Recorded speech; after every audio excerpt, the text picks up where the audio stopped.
Nursery से देखिए मैं ये कुछ फ्रूट प्लांट और साथ ही कुछ सब्जियों के पौधे हैं ये लेके आई हूँ।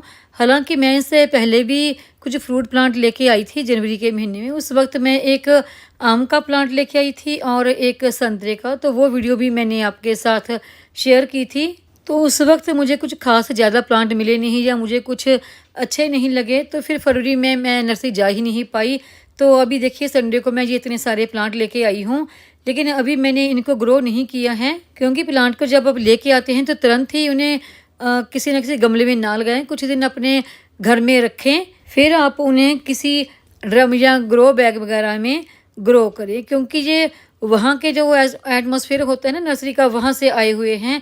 तो हमारे घर में थोड़ा सा इन्हें वक्त लगता है दूसरे पौधों के साथ घुलने मिलने में, क्योंकि हमारे घर का एटमॉस्फेयर अलग होता है, बिल्कुल वैसे ही जैसे हम किसी दूसरे के घर में चले जाएं तो वहाँ मिक्सअप होने में थोड़ा सा हमें वक्त लग जाता है।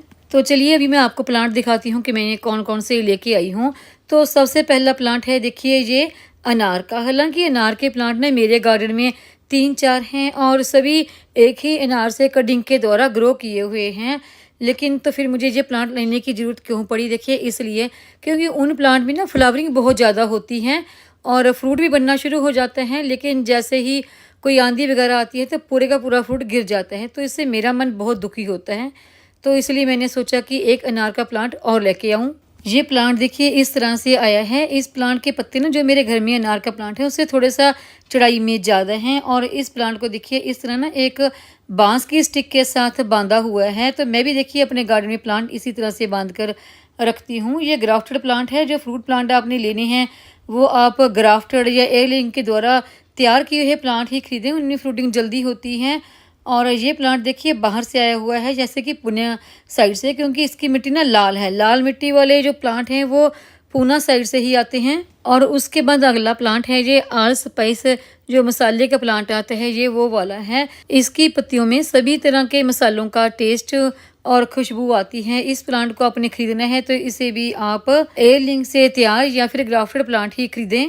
ये मसालों के प्लांट अलग अलग भी आते हैं, जैसे काली मिर्च का, इलायची का, दालचीनी का, लेकिन मैंने वो नहीं खरीदे। ये एक ही प्लांट है मेरे पास आल स्पाइस का, जो मैं अभी लेके आई हूँ। और अगला प्लांट है ये एप्पल का। जो ग्रीन वाले एप्पल आते हैं ना, HRNM वैरायटी आती है, गोल्डन एप्पल के प्लांट आते हैं, ये वो वाला प्लांट है। ये प्लांट काफ़ी बड़ा है, पूरा पेड़ ही है। पहले भी ये 2 प्लांट मेरे गार्डन में थे, लेकिन उनको कुछ कैंकर वगैरह की कुछ ऐसी प्रॉब्लम हो गई थी, तो उस वजह से वो प्लांट मेरे दोनों ख़राब हो गए। फिर इसलिए मैं ये प्लांट लेके आई हूँ। ये एक ग्राफ्टेड प्लांट है। तो देखिए यहाँ से ना इसकी ग्राफ्टिंग हुई है, काफ़ी ऊंची है इसकी ग्राफ्टिंग। जब ग्राफ्टेड प्लांट खरीद रहे हो ना तो इस बात का हमेशा ध्यान रखें कि उस प्लांट की ग्राफ्टिंग नीचे की तरफ से 1.5 से 2 फुट जगह ऊपर की तरफ तक छोड़कर फिर उसकी ग्राफ्टिंग हुई हो, क्योंकि अगर ग्राफ्टिंग काफ़ी ज़्यादा नीचे होगी तो हम उस प्लांट में वाटरिंग करेंगे या ग्राफ्टिंग वाले एरिए में कोई मिट्टी वगैरह लगती रहेगी तो उससे ग्राफ्टिंग के खराब होने का डर होता है। और वहीं से कई दफ़ा प्लांट में फंगस भी लग सकती है और उससे प्लांट हमारा मर भी सकता है। तो चलिए अगला प्लांट मैं एक सब्जी का लेके आई हूँ। ये है बैंगन का प्लांट। हालांकि मेरे गार्डन में बैंगन के पहले से ही बहुत ज़्यादा प्लांट हैं, लेकिन मेरा बेटा साथ था, उसने कहा कि ये भी ले लो, तो फिर मुझे ये प्लांट भी एक लेना पड़ा। और इसके साथ ही है ये एक शिमला मिर्च का प्लांट। तो देखिए शिमला मिर्च का भी मैंने एक ही प्लांट लिया है, क्योंकि शिमला मिर्च के भी मेरे गार्डन में काफ़ी सारे प्लांट हैं, लेकिन जो मेरे गार्डन में है प्लांट वो अभी छोटे हैं। तो ये साथ ही एक देखिए मैंने ली है लौकी की बेल। तो इन सबको अभी मैंने ग्रो नहीं किया है, 3 से 4 दिन हो गए इन्हें नर्सरी से लेके आए हुए। जब ये प्लांट नर्सरी से लेके आते हैं तो उन्हें तुरंत ही ग्रो ना करें। 3 से 4 दिन के लिए आप अपने गार्डन में कोई भी शेडेड सा एरिया है ना वहाँ पर इन्हें रख दें। और प्लांट को आपने अपने गार्डन में रखना है तो बिल्कुल देखिए ऐसे ही जैसे ये थैली में आए हुए हैं एक बैग में, इसी तरह से नहीं रखना। इन्हें किसी बकेट वगैरह यानी बाल्टी वगैरह में डाल कर ही रखें, क्योंकि कई दफ़ा आंधी वगैरह आ जाती है तो उससे आपके प्लांट गिर भी सकते हैं। और इन प्लांट को आपने जब रखना है तो अच्छी तरह से शावर कर दें, पूरा पानी से नहला दें, इनमें वाटरिंग करें, फिर इनको रखें, क्योंकि इन दिनों गर्मी काफ़ी ज़्यादा हो रही है। और फिर इन प्लांट को आप किसी बकेट वगैरह में रख कर 4-5 दिन के लिए छोड़ दें।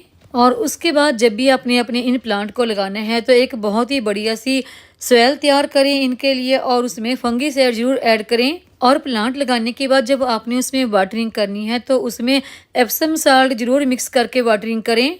जब आप प्लांट लगाने के बाद उसमें एप्सम साल्ट की वाटरिंग कर देते हैं पानी में मिक्स करके, तो उससे फ़ायदा ये होता है कि वो हमारे प्लांट को शॉक से बचाता है।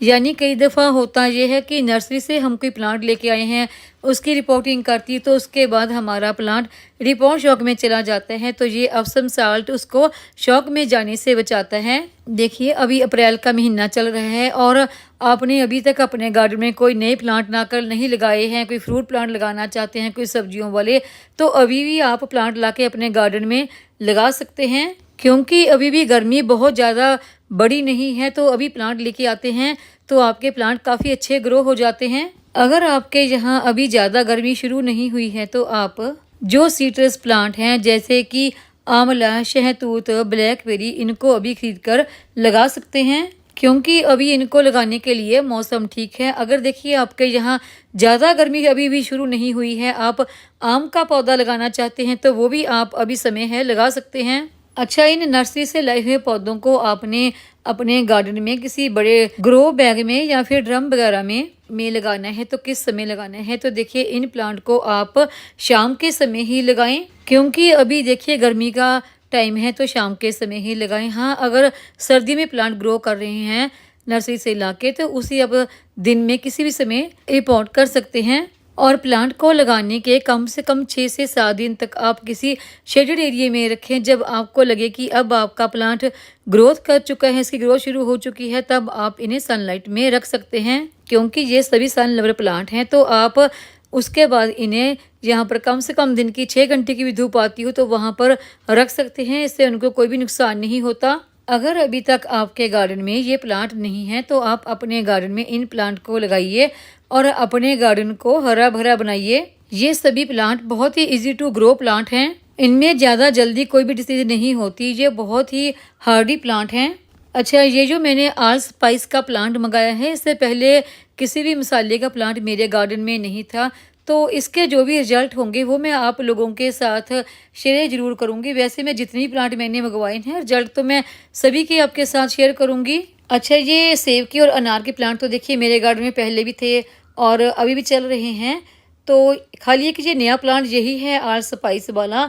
तो क्या रिजल्ट निकलते हैं, पत्तों को मैं कैसे इस्तेमाल करती हूँ, सब्जी में डालकर करती हूँ, कैसे करती हूँ, वो सब मैं जैसे भी कुछ करूँगी तो वो आप लोगों के साथ ज़रूर शेयर करूँगी।